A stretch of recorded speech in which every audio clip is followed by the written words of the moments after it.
ধুলিয়ানের বাসিন্দারা জাতীয় মহিলা কমিশনের সদস্যদের কাছে তাদের ভয়াবহ অভিজ্ঞতার কথা জানাচ্ছিলেন। তারা আতঙ্কে রয়েছেন, এখনো রাতে ঘুমোতে পারছেন না, কি যন্ত্রণা তারা সহ্য করেছেন সেই কথাই তারা জানাচ্ছিলেন। ফোন করেছি কিন্তু পাইনি আমরা। বিএসএফ ক্যাম্প চাই, বিএসএফ ক্যাম্প আমরা অবশ্যই চাই, আর এনআই তদন্ত যেন হোক, কারণ আমরা এখনো নিজেকে সেফ মনে করছি না, কারণ ভয় আতঙ্কিত আছি যে বিএসএফ চলে গেলে আবার যে হামলা হবে না এর কোনো গ্যারান্টি আমরা পাচ্ছি না। তাই জন্য আমরা চাই, বললো আশ্বাস দিল, আশ্বাস দিয়েছে, কিন্তু আমরা চাই খুবই তাড়াতাড়ি যেন আমাদের এখানে বিএসএফ ক্যাম্প হয়। আমার নাম জ্যোতি দাস। বিএসএফ এর স্থায়ী ক্যাম্পের দাবি করছেন তারা, এনআইএ তদন্ত চাইছেন। এই বাসিন্দারা যারা জাতীয় মহিলা কমিশনের সদস্যদের কাছে নিজের ক্ষোভের কথা উগরে দিয়েছেন, নিজেদের আতঙ্কের কথা জানিয়েছেন।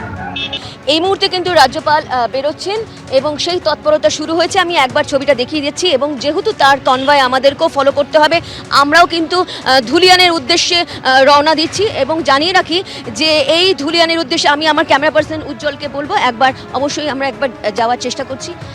আমি একবার যাওয়ার চেষ্টা করছি, দাঁড়াও। হ্যাঁ, দেখছো যে রাজ্যপাল এখানে গঙ্গা ভবন গেস্ট হাউসে রয়েছেন।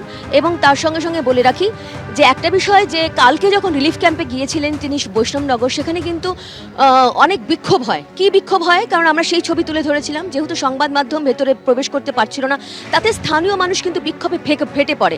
তারপর কিন্তু রাজ্যপালের হস্তক্ষেপে সংবাদ মাধ্যমকে ভেতরে প্রবেশ করতে দেওয়া হয়, এবং সংবাদ মাধ্যমকে প্রবেশ করতে দেওয়ার পরই কিন্তু রাজ্যপাল তাদের সঙ্গে কথা বলেন। সেই বিষয়টি আমরা কিন্তু ছবি তুলে ধরি।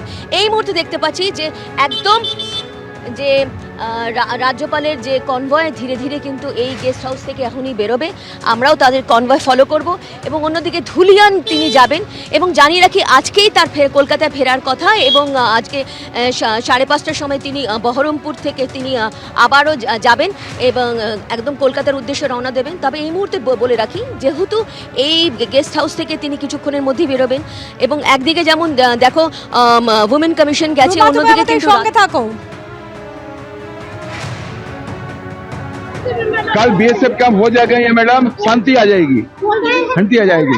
फोर्स कितने दिन रहेगी तब देख लेंगे आप लोगों को। ठीक है मैडम, ठीक है madam, thank you, thank you. रात में सो नहीं पा रहे हैं, डर लग रहा है।